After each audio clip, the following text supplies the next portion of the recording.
Hey guys, welcome to a video that nobody will see publicly on YouTube because it's not great.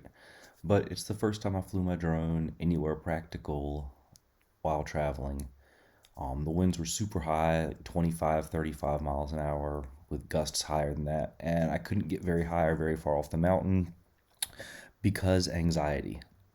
Anyway, big famous castle, very pretty views around it.